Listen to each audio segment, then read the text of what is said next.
turma, sou o professor Michel.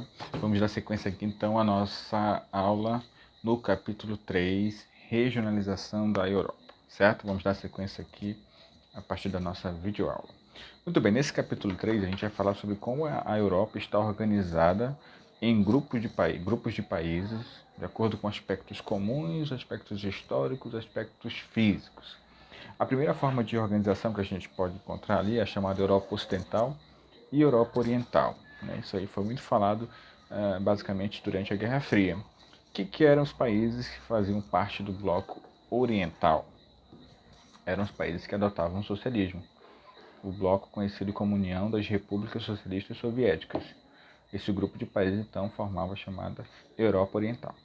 Já a Europa Ocidental são os países capitalistas, né, que se juntaram e adotaram esse modelo econômico. Um bom exemplo desse período é a divisão da Alemanha. Então nós tivemos Berlim dividida por um muro e ela ficou aí várias décadas, né, isolou parte da cidade como uma forma de divisão por conta desse período, chamado de Guerra Fria. Muito bem, na sequência a gente vai ter aqui a chamada Europa Ocidental. O que é a Europa Ocidental? Quais são os aspectos dessa Europa? Eu já falei ocidental. A gente vai ver um pouco mais sobre essa parte. São países que são banhados pelo Atlântico e ficam ao norte, como por exemplo o Reino Unido, Irlanda e França. E também os chamados Países Baixos, que se inclui a Holanda. Os Países Baixos são um conjunto de reinos e entre esses reinos nós temos a chamada Holanda, que se destaca. Só que aí muita gente acredita que a Holanda é basicamente toda a região dos Países Baixos, mas na verdade ela é um fragmento dos Países Baixos. Na sequência a gente vai ter a chamada Europa Setentrional. Esses países são os países chamados frios, né? Nós temos aí Noruega, Suécia e Finlândia, Groenlândia e a Islândia. São os países nórdicos ou escandinavos. Eles são conhecidos basicamente pelas temperaturas baixas, por sua localização no extremo norte da Europa. A outra forma de regionalização aqui do continente vai ser chamada Europa Meridional, que são os países próximos, localizados próximos ao mar Mediterrâneo, como por exemplo aqui a Espanha, Portugal e Grécia.